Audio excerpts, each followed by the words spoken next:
오늘 하나님께서 우리에게 주시는 말씀은 마태복음 1장 1절에서 17절입니다. 하나님의 말씀을 제가 봉독하겠습니다. 아브라함과 다윗의 자손 예수 그리스도의 계보라. 아브라함이 이삭을 낳고 이삭은 야곱을 낳고 야곱은 유다와 그의 형제들을 낳고 유다는 다말에게서 베레스와 세라를 낳고 베레스는 헤스론을 낳고 헤스론은 람을 낳고 람은 아비나답을 낳고 아비나답은 나손을 낳고 나손은 살몬을 낳고 살몬은 라합에게서 보아스를 낳고 보아스는 룻에게서 오벳을 낳고 오벳은 이새를 낳고 이새는 다윗 왕을 낳으니라. 다윗은 우리아의 아내에게서 솔로몬을 낳고 솔로몬은 르호보암을 낳고 르호보암은 아비야를 낳고 아비야는 아사를 낳고 아사는 여호사밧을 낳고 여호사밧은 요람을 낳고 요람은 우시야를 낳고 우시야는 요담을 낳고 요담은 아하스를 낳고 아하스는 히스기야를 낳고 히스기야는 므낫세를 낳고 므낫세는 아몬을 낳고 아몬은 요시야를 낳고 바벨론으로 사로잡혀 갈 때에 요시야는 여고냐와 그의 형제들을 낳으니라.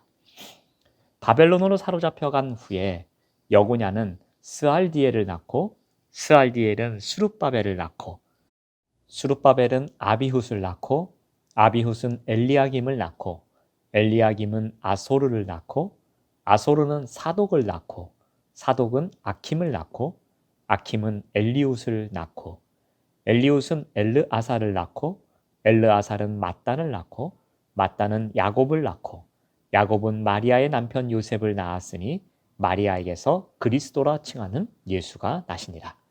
그런즉 모든 대수가 아브라함부터 다윗까지 14대요 다윗부터 바벨론으로 사로잡혀 갈 때까지 14대요 바벨론으로 사로잡혀 간 후부터 그리스도까지 14대더라. 아멘. 오늘은 예수 그리스도의 계보라는 제목으로 함께 말씀을 나누겠습니다. 신약 성경의 첫 복음서인 마태복음은 예수 그리스도의 계보로 시작됩니다.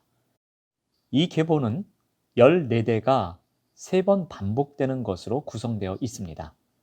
아브라함에서 다윗까지 14대, 다윗에서 바벨론 포로기까지 14대, 바벨론 포로기에서 그리스도까지 14대입니다. 마태 기자는 이 계보를 통해 무엇을 전하려고 한 것일까요? 먼저 언약이 성취되었음을 전합니다. 우리 1절 말씀을 보시면 아브라함과 다윗의 자손 예수 그리스도의 계보라. 마태 기자는 유대인들에게 메시아를 설명하기 위해 먼저 족보를 소개합니다. 그 족보는 믿음의 조상이라 불린 아브라함과 영원한 왕위의 계승을 약속받았던 다윗을 먼저 거론합니다. 여기서 보면 예수님은 아브라함의 자손이라고 소개합니다. 이 칭호는 예수님이 유대 혈통인 것을 강조하는 것입니다. 이 칭호는 온 세상을 구원하시려는 하나님의 목표가 예수님의 탄생으로 이루어지기 시작한 것을 의미합니다. 예수님은 아브라함에게 주어진 약속, 즉 모든 민족이 아브라함을 통해서 복을 받게 될 것과 아브라함의 씨를 통해 천하 만민이 복을 받게 될 것을 성취하실 것을 나타냅니다. 또한 예수님은 다윗의 자손이라고 소개합니다. 예수님이 태어날 당시에 유대인들의 메시아 기대 사상은 다윗의 후손이 나라를 다스릴 것이라는 구약의 예언에 근거했습니다. 그들은 군사력을 동원해서 이스라엘을 해방할 수 있는 메시아를 기다리고 있었습니다. 다윗의 자손은 유대인들이 가장 익숙하게 사용하고 기다린 메시아 칭호였습니다. 다윗의 자손이 오는 것은 구원 역사가 절정에 이르렀음을 말해줍니다. 마태 기자는 예수 그리스도의 계보를 시작하면서 아브라함과 다윗의 자손임을 강조합니다. 이를 통해 하나님이 아브라함과 다윗에게 약속하신 메시아가 바로 예수님이라는 것을 선포하고 있습니다. 마태 기자는 족보를 크게 세 부분으로 구분함으로써 예수님을 아브라함과 다윗과의 연결고리 속에서 보도록 안내하고 있습니다. 이것을 통해서 예수님이 하나님이 아브라함과 다윗에게 주신 언약의 성취라고 선언하고 있습니다. 이것은 누구든지 예수님이 하나님이 보내신 메시아라는 사실을 믿는다면 그는 아브라함이 받은 복을 함께 받을 수 있으며 왕이신 예수님의 통치를 경험할 수 있음을 나타내는 것입니다. 다음으로 마태 기자는 은혜의 족보를 전합니다. 마태복음의 족보에는 5명의 여자가 등장합니다. 고대 사회의 계보는 여성의 이름이 기록될 수 없는 남자들만의 전유물이었습니다.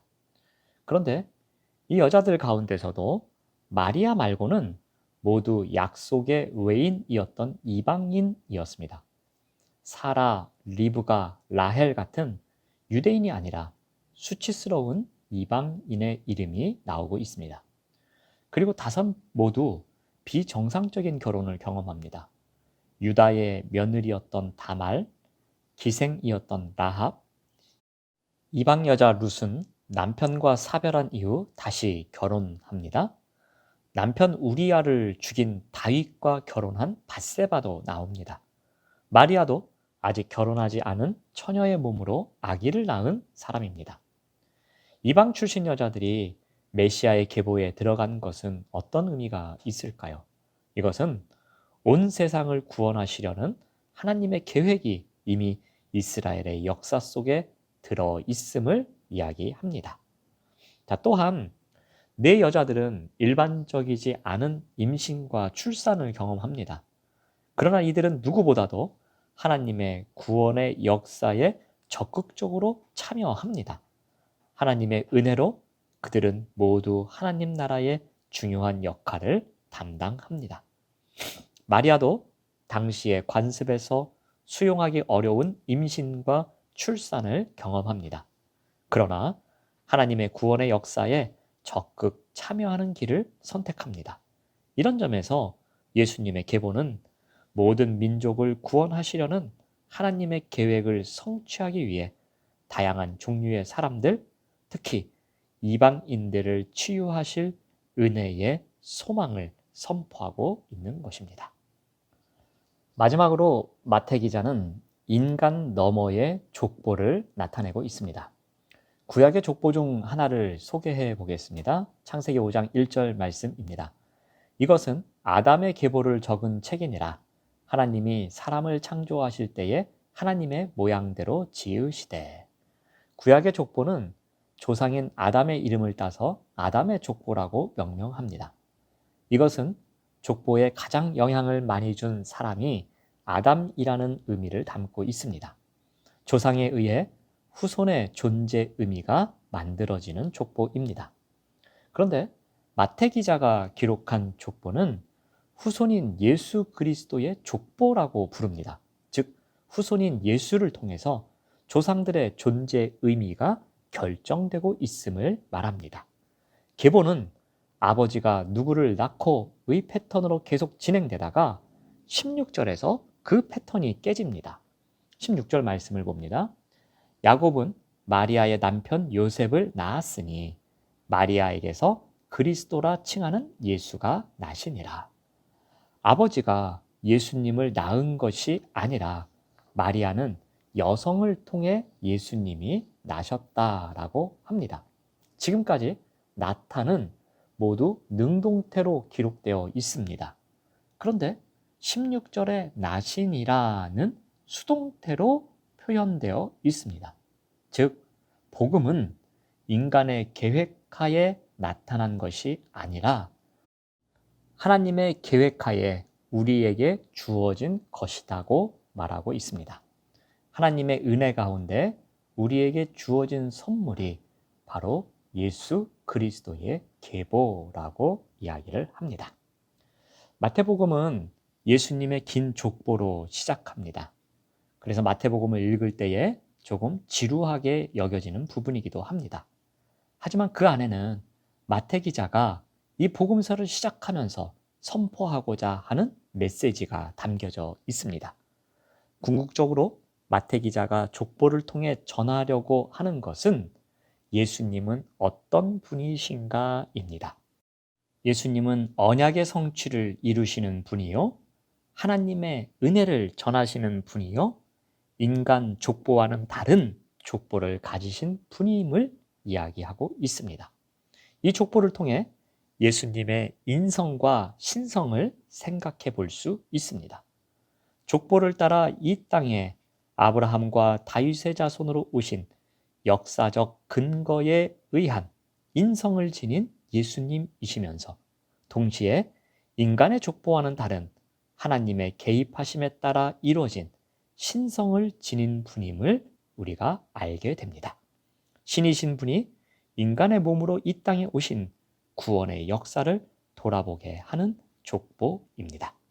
그분만이 유일한 구원의 길이며 그분만이 우리의 유일한 구원자이심을 변함없이 고백하며 살아가는 우리 모두가 되시기를 바랍니다.